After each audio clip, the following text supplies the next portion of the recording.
इंकलाब जिंदाबाद, इंकलाब जिंदाबाद, इंकलाब जिंदाबाद। नमस्कार, आप देख रहे हैं JTN न्यूज़ इंडिया। और आपको पता है कि राष्ट्रव्यापी बैंकों और इंश्योरेंस सेक्टर, खास करके जो ट्रेड यूनियन जो है, उनका हड़ताल के कारण देश में अर्थव्यवस्था को लेकर के और आर्थिक गतिविधियों पर व्यापक असर पड़ा है। यहाँ पर बैंक ऑफ इंडिया का जो सेक्टर 4 का जो ऑफिस, आपको पता है कि ऑल इंडिया जो बैंक एम्प्लॉयज़ एसोसिएशन है, उनका भी हड़ताल है। और यहाँ पर दास साहब मौजूद है बात करने के लिए। सबसे पहले दास साहब, स्वागत आपका JTN न्यूज़ इंडिया पे। क्या आपत्तियाँ हैं आप लोगों को, क्यों हड़ताल है ये और लंबा भी चल रहा है?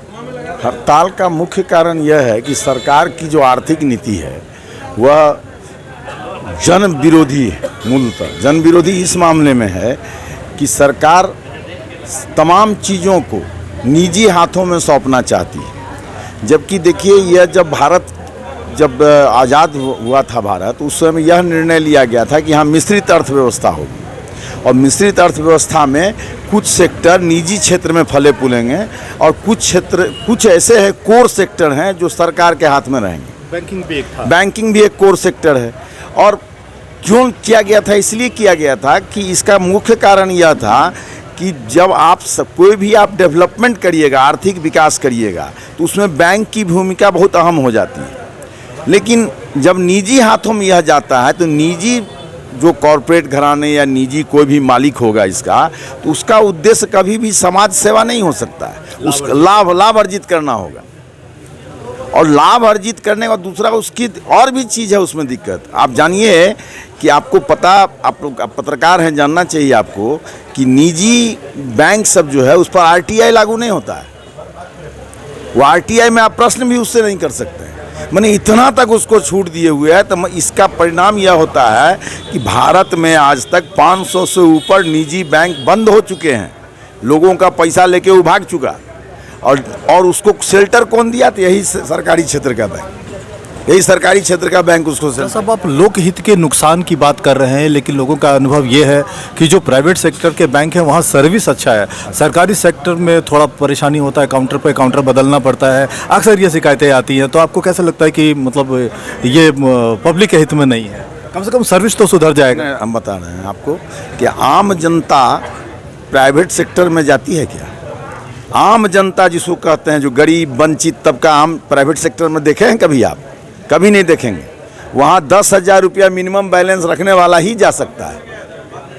तो आम जनता की सेवा हम करते हैं। ये जो अफवाह फैलाई गई है कि सर्विस नहीं दिया जाता है, या उन्हीं बड़े लोगों के द्वारा फैलाई जाती है जिनको कि वहाँ सुविधा AC मिलता है और उनको जाते ही चाय मिलती है, इस प्रकार की। दूसरा आप जान लीजिए आप कि सरकारी क्षेत्र में एक कर्मचारी 2,500 से के लगभग ग्राहकों की सेवा करता है। एवरेज रेशियो जो है, एक कर्मचारी पर 2,500 ग्राहक को देखने का जिम्मेवारी है, जो रेशियो है। ये आप मंथली बता रहे हैं? नहीं, जो उनका पर मतलब ये मंथली हाँ, टोटल ग्राहक और ब्रांच और कितने एम्प्लॉय, उसको आप करिएगा तो एक एम्प्लॉय बता रहे हैं कि एक एम्प्लॉय पे 2,500 ग्राहकों का बोझ है। लेकिन निजी क्षेत्र में एक ग्राहक पर, एक कर्मचारी पर 400 का ही एवरेज है। इसीलिए परफॉर्मेंस बेटर नहीं, परफॉर्मेंस बेटर नहीं है। आप बता रहे हैं, परफॉर्मेंस उनका बहुत खराब है। कैसे खराब है ये सुन लीजिए आप। सरकार की जितनी भी विकासात्मक योजना आती है, उसका 97% के आसपास निजी सरकारी क्षेत्र का बैंक करता है। निजी क्षेत्र का योगदान उसमें 2 या 3%।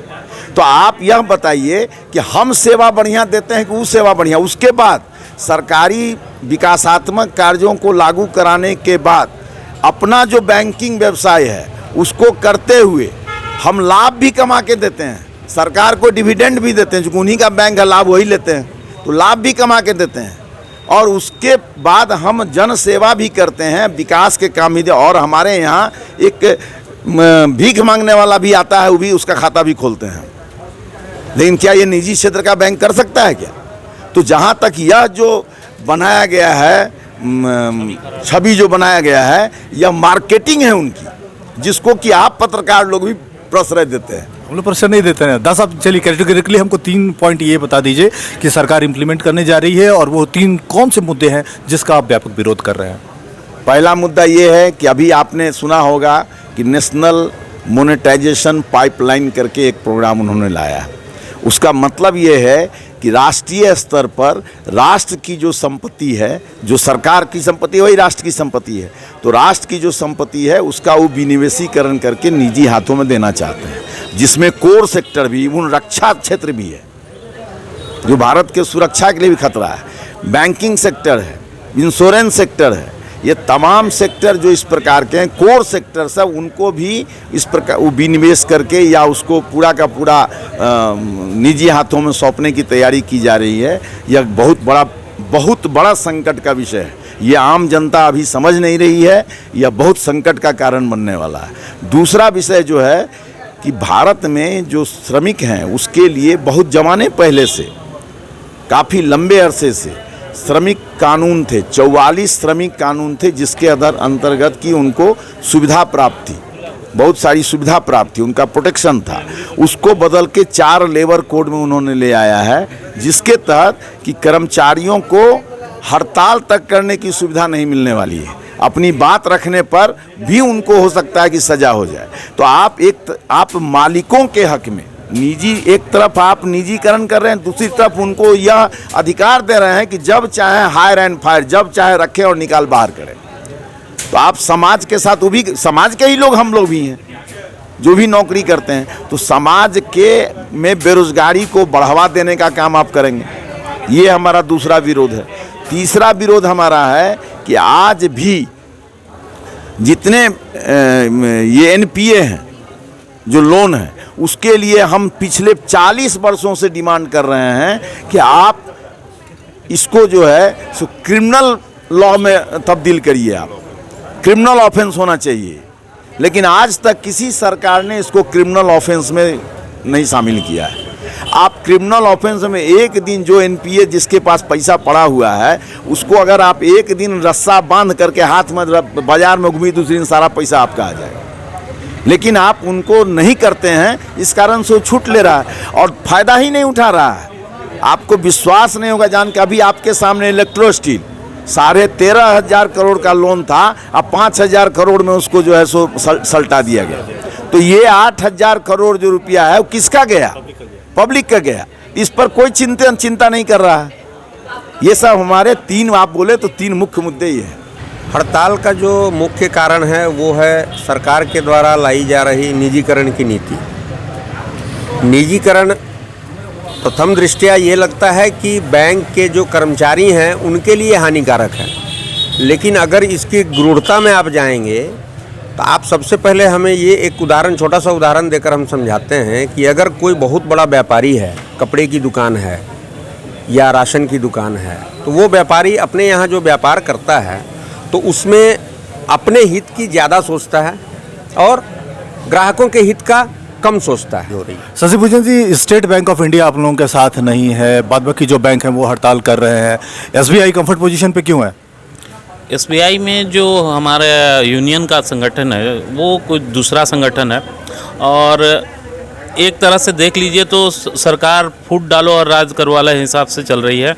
उनको लगता है कि हमारा नंबर नहीं आएगा, इनका नंबर है तो ये जाएं और बाकी बाद में हमारा नंबर आएगा कि नहीं आएगा, हो सकता है हम बड़े बैंक हैं तो हमारा जो है वर्चस्व बना रहेगा और हम भविष्य में सर्वाइव कर पाएंगे।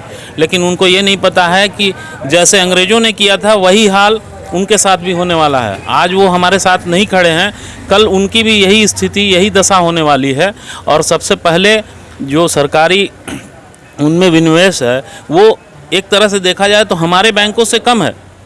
तो जिस दिन प्राइवेटाइज होने की कहानी है होगी तो हमारे से पहले वो होंगे, क्योंकि उनमें 57% है और हमारे यहाँ तो कम से कम हम 89% पे हैं, 81% पे आ गए थे। तो उनका नंबर पहले आएगा, लेकिन वो इस चीज़ पे के लिए अवगत नहीं है या हो सकता है कि वो मतलब जागरूक होने की कोशिश नहीं कर रहे हैं, जबकि उन पे हमारे यहाँ से ज़्यादा वर्कलोड है और हर तरह का प्रॉब्लम वहाँ पर भी है। तो ये समस्या उनके साथ भी है। शशि भूषण जी, एक और सवाल है कि डिसइन्वेस्टमेंट का जब कभी भी बात होता है तो बैंकिंग सेक्टर तो समझ में आता है कि सरकार को कोई मंशा है, इंश्योरेंस सेक्टर में जो प्राइवेटाइजेशन का जो चक्कर है, LIC को भी टारगेट किया गया। आप बैंकिंग सेक्टर से हैं, क्या कहेंगे? देखिए, जहाँ तक बात है कि LIC की और प्राइवेट सेक्टर के जो इंश्योरेंस सेक्टर की, तो इनकी मंशा सीधी सीधी बात है कि वो किसी प्राइवेट हाथ में देना चाहते हैं। किसी भी चीज़ को जब आप प्राइवेट में दे दीजिएगा तो उनका वर्चस्व एक सिंगल किसी न किसी पर्टिकुलर विशेष एक व्यक्ति विशेष को जाएगा, और वो चाहते हैं कि वो धीरे धीरे मार्केट को पूरा कवर करता जाए और जो भी सरकारी प्रतिष्ठान है वो उस मार्केट से आउट होते चले जाए। आप BSNL को ही देख लीजिए और जियो को ही देख लीजिए। BSNL से धीरे धीरे लोग कस्टमर हटते गए, उनको उनकी छवि को ख़राब करते गए और धीरे धीरे वो सभी जो ग्राहक हैं वो जियो में शिफ्ट करते गए, और लास्टली ये हो रहा है कि अब जियो अपना रेट बढ़ाता जा रहा है और लोग मजबूर हैं कि उसको यूज़ करने के। प्राइवेटाइजेशन का नुकसान है। राकेश मिश्रा जी, डिसइन्वेस्टमेंट का सीधा मतलब होता है कि सरकार पूंजी उगाती है। GST के जरिए सरकार के पास तो पैसे की कमी नहीं है, फिर ये डिसइन्वेस्टमेंट का जरूरत क्या है? सरकार अपने पूंजीपति साथियों के लिए एक एजेंट का काम कर रही है, जिन्होंने बीजेपी जो कि 700 करोड़ की पार्टी से आज 3600 करोड़ की पार्टी हो गई है 2014 से 2022 के बीच में। तो ये कहीं ना कहीं उन अपने जो उनको चंदा दिया है, जो उनके इलेक्ट्रल बॉन्ड्स खरीदते हैं, उनके लिए एक एजेंट का काम करती हैं। अपने साथियों को औने पौने दाम में हेयर कट के नाम पे उनका लोन माफ़ कराना, NCLT के तहत बड़ी बड़ी कंपनियों का लोन को सेटल करवा देना कम में, और ये अच्छी सरकारी कंपनियों को बेचना, ये उसी को दर्शाता है। राकेश मिश्रा जी, एक चीज़ और भी है कि जो ट्रेड यूनियन भी आप लोगों के साथ है, देश की बहुत सारी औद्योगिक इकाइयां हैं जहां पे प्रोडक्शन पे असर पड़ रहा है, बैंकिंग सेक्टर, इंश्योरेंस सेक्टर, सब कोई हड़ताल पर। आपको लग रहा है कि जो डिसइन्वेस्टमेंट का जो सेंट्रल पॉलिसी है वही ऑब्जेक्शनेबल है? डिसइन्वेस्टमेंट का सेंट्रल पॉलिसी ऑब्जेक्शनेबल है ही, और इसकी जिम्मेदार भी सरकार ही है। उसकी हठधर्मिता है जो कि आम मजदूरों का हक मार के पूंजीपतियों को हवाले करना चाह रही है। धन्यवाद आप लोगों ने वक्त निकाला बात करने के लिए। तो सुना आपने कि जो बैंकिंग सेक्टर के जो एम्प्लॉयज़ हैं, जो एसोसिएशन से जुड़े हुए जो लोग हैं, उनका साफ कहना है कि सरकार की जो सेंट्रल पॉलिसी है इन्वेस्टमेंट को लेकर के और जो पूंजी उगाने को लेकर के जो डिसइन्वेस्टमेंट पॉलिसी लाती है सरकार, उसका ये पुरजोर विरोध कर रहे हैं। आपको पता है कि बैंकिंग सेक्टर और इंश्योरेंस सेक्टर, ट्रेड यूनियन का जो राष्ट्रव्यापी हड़ताल है वो जारी है। इस बीच देश में कामकाज पे व्यापक असर पड़ा है। JTN न्यूज़ इंडिया के लिए मैं विजय कुमार सिंह, बोकारो।